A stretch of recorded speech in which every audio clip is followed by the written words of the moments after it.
With the offseason fast approaching, teams are going to be looking to sign their players with as little complications as possible, especially their promising young talents who they still own the rights of, because nobody on either side wants RFA negotiations to go into the regular season. With the uncertainty of what the plan is for next year, who knows what's going to happen. Hey, it's Matt from Puck Rivals, and in this video, Billy and I will be going over some of the more notable players in this year's RFA class, and giving our take on whether we think they will end up signing with their current team. We already did a video for the unrestricted free agents, so make sure to watch that after this if you haven't yet, and leave us a comment on who you think might not sign with their current team. And with that, let's get right into the video. First up, we have the biggest name in this RFA group in elite centerman Mat Barzal. Barzal is coming off of 3 great years with the Islanders, winning the Calder Trophy in his rookie year, and being a huge part in their deep playoff run in this year's playoffs. He's dynamic, one of the best skaters in the league, and the Isles better do everything in their power to keep their best player happy. Their problem is they have just under $9 million in cap space, while also having other RFAs to sign like Ryan Pulock and Devon Toews. All 3 of these players won't be able to sign with that money left, but we do think the Islanders are going to keep Barzal for very obvious reasons. They'll need to make some moves to open up space, but either way their main goal should be to get Barzal locked down with a new deal. Next up, we have Pittsburgh Penguins goaltender Matt Murray. He's coming off a 3-year deal, making $3.75 million per year. The 2-time Cup winner has struggled with injuries and inconsistency over the past little while. And with fellow goalie and RFA Tristan Jarry also needing a new deal, it seems like it's not an if, but when Murray will be traded. It's been made clear that the Penguins are leaning towards keeping Jarry, which means saying goodbye to Murray. The outcome will lead to him becoming a trade piece, which will likely include a new contract going to whatever team gets him. He's still only 26 and could be worth a risk for a team to buy low on him now, because if he does find his game, he brings a lot of value, experience, and skill to the table. Moving on, we have Calder Trophy nominee Dominik Kubalk. Kubalk had a very smooth transition to the NHL and was a huge part of Chicago's top 6, where he put up 30 goals in 68 games. The scoring winger showed a lot of upside, but it will be interesting to see what the Hawks do in terms of a deal. They are a team who's always close to the cap, and also have RFA Dylan Strome, who needs a new contract. Chicago would definitely try their best to keep Kubalk, and we think they ultimately will sign him. But having a flat cap and small sample size of him only playing 1 season, it'll be interesting to see what happens when it comes to term and dollar value in this deal. Next, from the Tampa Bay Lightning, we have defenseman Mikhail Sergachev. Sergachev has been very reliable for the Lightning over the past 3 years, and it was even more convenient that during this whole time he was making under $1 million on his entry-level deal. But now that it's over, he's going to be looking for a raise, and it's unclear if Tampa is going to be able to pay it. Currently, they have a predicted $5 million in cap space, and have other RFA Anthony Cirelli to pay, who's worth more than that $5 million on his own.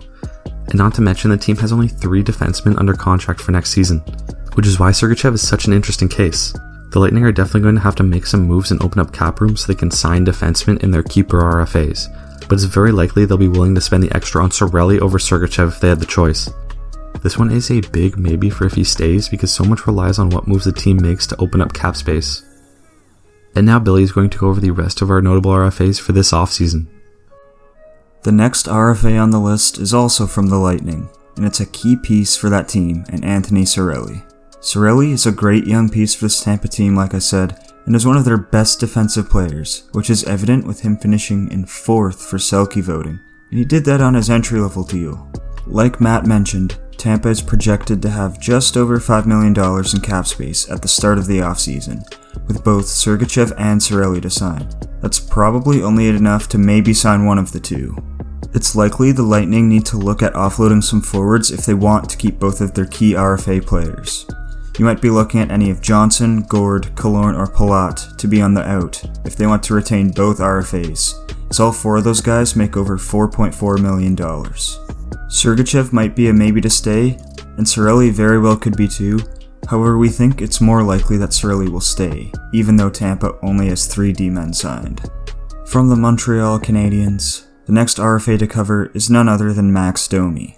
Domi is really the only notable signing that the Habs need to make before free agency, and they're projected to have about $10 million cap space to work with. You know he will be asking for his big boy contract now too. It's a weird situation.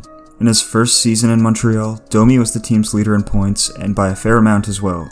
This season, however, Domi seemed to regress but still finished 3rd on the team in points. Fast forward to the playoffs, Domi found himself on the 4th line in Montreal, with the emergence of Nick Suzuki and Jesperi Kotkaniemi. This fueled a ton of speculation that Domi could have played his last game as a Hab. At this point, it doesn't look likely that Domi will remain a Hab, but it could come down to either him or Phillip Danault that does end up getting dealt. And whoever doesn't get traded is supposed to be the third line center. Danault fits that role better because he's an excellent defensive center. Up next from the Blue Jackets, we have center PierreLuc Dubois. Dubois is the Jackets' most promising forward and their number one center at just 22 years old. This summer he proved himself as a playoff performer too, scoring at a point per game pace. Coming off of his entry-level contract, I'm not quite sure what kind of salary he might demand, but the Jackets have a projected $7 million in cap space with both him and winger Josh Anderson to sign. That's probably not enough to get both of those guys signed. It seems likely that the Jackets might try and move a piece or two to get both of these guys signed. If they can't find a solution that way and need to move an RFA instead, it's certainly not Dubois that they will move. There is no doubt that Dubois is staying in Columbus, as he is the centerpiece of their offensive group going forward. Coming up now, we have Buffalo Sabres RFA Sam Reinhart. The Sabres actually have quite a few expiring contracts entering this offseason, with the most notable being Reinhart and Victor Olofsson, both RFAs. But, with the projected $34 million in cap space, re-signing the pieces the team wants shouldn't be much of an issue. Reinhart is sure to get a raise from his $3.65 million cap hit on his previous contract, and will likely be looking for a long-term deal to go with it. He has consistently been the Sabres' best secondary scoring option after Jack Eichel the last few seasons, so Buffalo will want to get him locked up, as the team needs all the depth that they can get. It's pretty likely that Reinhart will remain in Buffalo for the next few years to come, with an upgraded contract to go with it. Obviously, a lot can change from now until the start of next season, but for now, this is how we see these restricted free agents' futures playing out. There are quite a few other good RFAs that we didn't have time to get to, so feel free to leave a comment regarding those players and their futures. Let us know what you think about the players that we covered as well. Who stays, who goes. If you enjoyed this video and are a big hockey fan like us, don't forget to leave a like and subscribe to the channel, because we're all about hockey. This is Billy from Puck Rivals, and I'll see you next time.